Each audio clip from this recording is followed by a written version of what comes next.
Good morning. We find ourselves this morning at Los Ebanos, Texas, in front of this beautiful and old church that we have here in Los Ebanos. With us is Miss Rosa Cardenas, a retired teacher, educator from this area, who has done a lot to put the history of this church together. So we're here, we're going to ask her to tell us a little bit about the history of this church. The name of this church is St. Michael the Archangel, San Miguel Arcángel. Ms. Cardenas, good morning. Morning, how are you? Muy bien. Tell us a little bit about what you know about the history of this church. I know you've done a lot of research. Well, because of Father Mike, a previous priest that we had here in our parish, he wanted to make a big celebration to find out how old our church was. So I had to come up with my information that I had from a previous priest that had started me with the research. So I continued, and I told him that if he wanted to, if he wanted my help, that I would be willing to help him. So he said yes, by all means, yes, because I don't have too much time. So I started by going to the Oblate's mission in San Antonio, where they have a library with a lot of information of all the valley churches. They have a lot of archives. Yes, they have the registered archives of when our churches started here in the valley, which was way back in the 1700s. And lo and behold, I found what we were looking for, pictures of the old churches, especially the one from Los Ebanos. This one, ¿verdad? The yes, original one the here? original picture. Okay. The original establishment of our church on the land. The land is the present land that was donated by a lady living in the back of the church, where she donated this piece of land for a church to be built. And the original church was not of brick, right? No, it was made out of wood, lumber, and it was inaugurated in October 1912.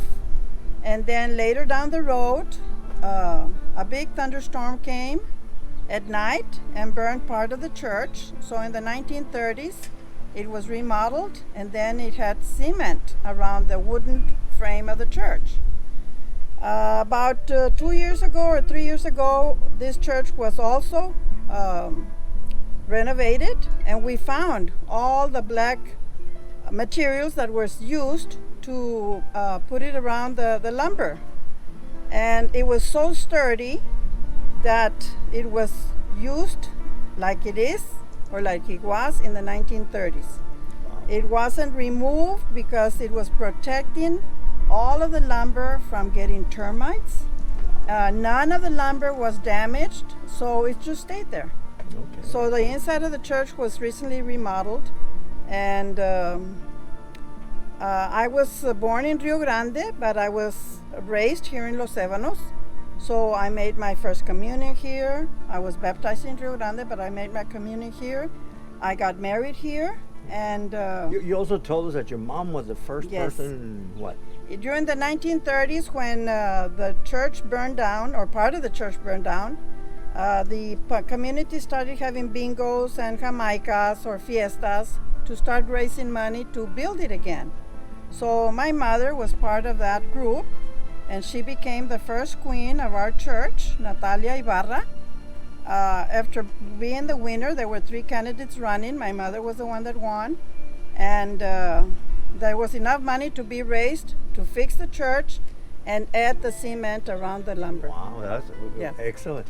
And so this church has moved, like it belonged to different parishes at different times. Correct? Yes.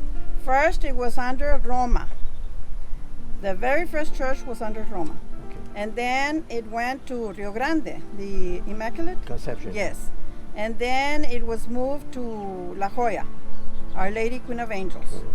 That was in the 1970s.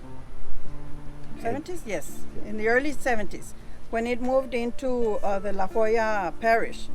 Then in 2013, because there were some communities being developed on the north part of La Jolla, the bishop decided to just try to form another parish. So now we're under the parish of Santa Ana, which is located at Pueblo de Palmas, huh? Pueblo de Palmas, north of La Joya. Okay.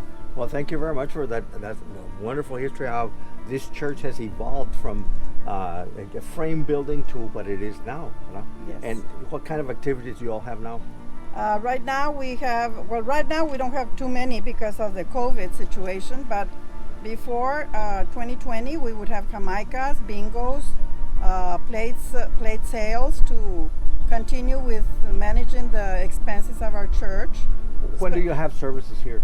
We have the services on Saturday at 4 p.m. and on Thursday, the weekly mass is on Thursday at 5 p.m. Okay, all right. Thank you very much for that information. I think it's wonderful. Thank you very much.